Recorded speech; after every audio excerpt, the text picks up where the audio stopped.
İnsan hem dünya xoşbəxtliyini istəyir, hem ahiret xoşbəxtliyini istəyir. Məşhur bu duadır. Bir ama gördüm bu yanında fırlanan təvaf edən, ancaq Peyğəmbərə salavat göndərir. Bir Allahümmə salli ala Muhammed və ali Muhammed. Ancaq bunu bir təvaf elədir. Mən bir də bunu soruşacağım, görüm bunda nəsə bir hikmət vardı. Bu ancaq bu duanı salavat göndərir, başqa dua oxumur. Bir yaxınlaşdım buna. Başqa məsəl üçün burada tövsiyə olunan dualar var. Onlardan nə üçün oxumursunuz? Ancaq Peyğəmbərə salavat göndərsiniz. Bu kişi mənə dedi ki, mən Allahla əhd bağlamışam. Həmişə bir dualarında, həmişə Peyğəmbərə salavat göndərir. Bekar da olanda, yəni asıda vaxtında da həmişə Peyğəmbərə salavat göndərirəm. Bəs nə üçün? Səbəb nə idi? Çünki bir atam ölüm zamanında evdə heç kim yox idi. Məndir, bir də atam can verirdi. Bir anda atam mənim gözümün qarşısında it simasına düşdü. Can verir, it simasına düşdü. Mən çox pis oldum bundan ki, can verən vaxtında atam bu formaya nə üçün düşdü? Kədər bürüdü məni, onsuz atama görə ağlayırdım. Vaxt bu iş elədi ki, dərdin üstünə dərd gətirdi ki, bu necə oldu ki, atam can verən vaxtı bunun siması dəyişdi. Heyvan simasına düşdü. Bu ağlaya elə bu dərddən mənə yuxu gəldi gözümə. Yuxuma biri gəldi. Bir sual elədim, dedim bu atamın vəziyyəti nə üçün bu hala düşdüyünü soruşdum ondan. Nə üçün bu hala düşdüyünü soruşdum. Bir sənin atın dünya həyatında ancaq riba ilə məşğuldur. Faizə pul verərdi. Pul verərdi, misal üçün 1000 manat verərdi, deyərdi bir illər müddətinə verirəm, 1200 qaytar mənə. Bunlar riba buna deyirlər də, verirsən, zaman şərti ilə artıq alırsan. Sən atın bu işlə məşğul olardı. Ona görə vardı riba ilə məşğul olan, faizlə məşğul olan, sələmlə məşğul olan insanlar dünyadan köçəndə it simasında, heyvan simasında köçər. Onu hər adam görmür, ha? Onun bir bəsirət lazımdır onu görməyə. Bu uşaq da, bunun övladı da dindar olub, təqvalı, namaz qılan olubdur, atasının bu formasını dərk edir. Bundan şey elədim, yalvar yaxar elədim, nə olar? Bir dənə şəfaat, heç bir yiyeceği yoxdur, içində bir şəfaat olursun. Dedilər ki, sən ki, bu övladıysan, istəyirsən, bunun bir dənə şəfaat yeri vardır ki, bunun bir xasiyyəti vardır, həmişə axşam yerə girəndə yatmağa, Peyğəmbərə salavat verirlər.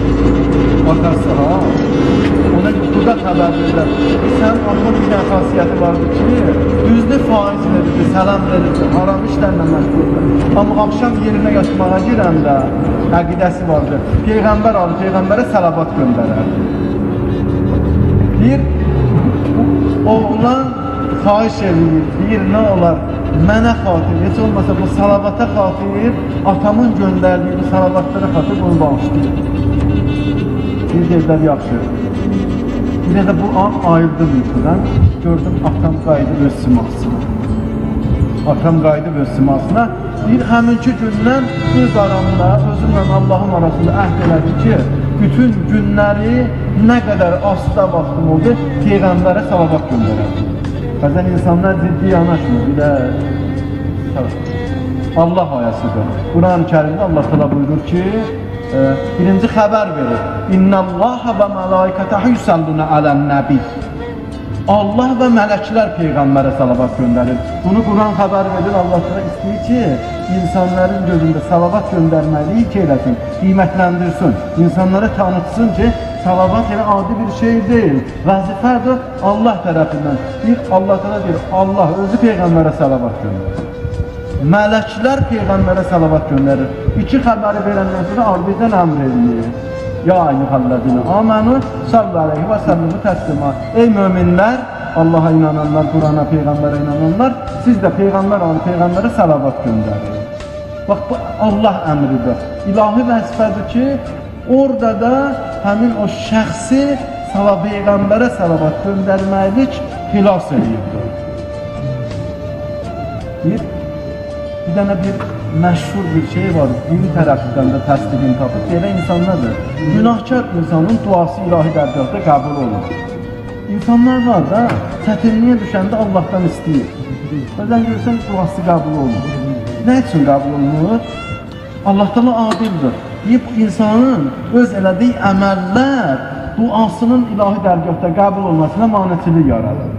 Onsa bir Allah Teala sənə deyib, filan işi görmə, görübsən, filan işi görmə, görübsən, filan işi gör, tərk edibsən. Bu əmrlərdən ki çıxıbsan, gördüyün bu işlər sənin duan ilahi dərgahda qəbul olmasına manetilik törədir. Günah kimlədir? Allahda günah varmı? Heç bir günah yoxdur. Özün öz əməlləri ilə öz duaların qəbul olmasına manelər yaradırsan. Amma deyir, bunun da bir çıxış yolları var. O günahkar insan ki deyir, ilahi dərgahda onun duası qəbul olmur, çətinliyə düşən zaman, onun üçün də hədislərdə yol qoyurlar. Deyir ki, insan öz o hacətin salavatlara büküb göndərsin ilahi dərgaha. Əvvəldən 7 dəfə Peyğəmbərə, Ali Peyğəmbərə salavat göndərsin, sonra hacəti nədir, onu istəsin. Ardından bir 7 dəfə də salavat etsin. Buna məcazən deyirlər ki, insan öz hacətin salavatlara bütü göndərdiyi ilahi dərgaha.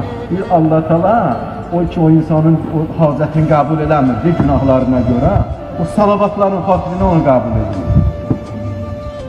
Peyğəmbər, Ali Peyğəmbərə göndərdiyi salavatların xatirinə onu qəbul edir.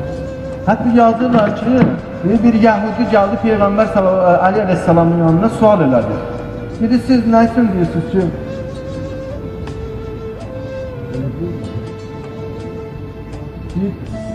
deyirsiniz ki, Peyğəmbər salavatullah əşrəful anbiyadır. Siz deyirsiniz ki, bizim Peyğəmbər, axırıncı Peyğəmbər əşrəful anbiyadır. Peyğəmbərlərin ən şərafətlidir. Halbuki, Allah Teala Adəm Aleyhisselamı yaradanda mələklərə əmr elədi, üstüdür, səzdə edir. Deyir, Ali Aleyhisselam cavab verir, düz deyirsən.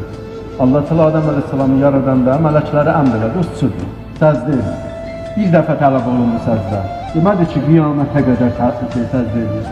Bir dəfə imtihan üçün mələklərə əmr elədi, yaradan ki, səzdəyə düşün. Hansı ki, misal şeytan səzdə eləmədi, qovuldu. İlk səzdəyə düşən mələki Allah Teala daş halına saldı. Kəbə evinin divarında qaradaş, həmin mələkdir, deyirlər ki, Allah Teala o adama o ehtiram elədi ki, əmr olan kimi səzdə edin, düşdü səzdəyə. İlk səzdəyə düşən mələkdir, Allah Teala onu daşa sevirdi, indi bütün adam övladı onun başına fırlanır oldu kəbə. Deyib, Aleyhisselam dedi, düzdür, Allah Teala Adəm Aleyhisselamı əzizlədi. Mələkləri əmr elədi, səcdə edin, səcdə edirlər. Amma onlardan bu iş bir dəfə tələb olundu. Amma Quranda, Quran-ı Kərimdə Allah Teala deyir, mən özüm Peyğəmbərə salavat göndərirəm, bir dəfə yox. O ərəb dilində o sözün şeyi var da, bir dəfə deyirsən, vurdum, keçmişdə. Bir dəfə deyirsən, vururam, bu işdə elə davamlıyam, vururam, göndərirəm. Allah Teala deyir, mən Peyğəmbərə salavat göndərirəm. Bu davamlı bizim Azərbaycan dilindən fərqli olaraq, ərəb dilində sözlərin işlənməyindən bilirsən, bu sözdə davamiyyət var ya yox. Bizdə bir söz işlənər. Amma ərəb dili geniş dil olduğuna görə, keçmişin misalın 5 forması var. Hansı formada işlənəni bilirsən, keçmişdə bəzən davamlı işlər olur. Bizə bilirsən, vurdum, dəfə bilirsən, vurardım. Həmişə vurardı, davamlı forma. Gələcəkdə davamlı. Bu Quran ayəsində Allah Teala ki deyir, mən Peyğəmbərə salavat göndərirəm davamlı formada. Yəni qiyamətə qədər Allah Teala elə buna salavat. Mələklər yenə Peyğəmbərə davamlı formada salavat göndərir və ardınca da vəzifə qoyur. Möminlər, siz də buna həmişə salavat göndərin. Bir dəfə yox, 2 dəfə yox. Həmişə bir vəzifə təmin. İndi gör, bir dəfə olan şey qiymətli olar, yəni ki, həmişəlik bir tələb olur. Bax, bizim Peyğəmbər sallavatullaha həmişəlik salavat göndərməyi Allah Teala vəzifə qoydu insanların bunu. Çünki Peyğəmbərə salavat göndərirsən, sənin mənim Peyğəmbərə salavat göndərməyim bizim hələ özümüzə ləyaqət gətirir. Peyğəmbər sallavatullahın ləyaqəti var Allah yanında. Biz ki Peyğəmbərə salavat göndəririk, öz nöqsanlarımız həll olur. O salavatlar xatirinə Allah təala bizim günahlarımızı əfv çəkir. Əfv qarandır. Yoxsa biz nazbillah biz məsəl üçün Peyğəmbər sallallahu biz şərəfatlandırmırıq ki, ona o şərafəti Allah təala veribdir. Allah təala biz ona salavat göndəririk, özümüzə ləyaqət gətiririk. Peyğəmbərə salavat göndərməliylə öz hörmətimiz Allah yanında olur. Özümüz Allah yanında əziz olur ki, onun göndərdiyi peyğəmbərliyi yad edirik. Diqqətimizdən çıxartmırıq. Allah razı olsun, Allah kömək olsun. Assalamu aleykum.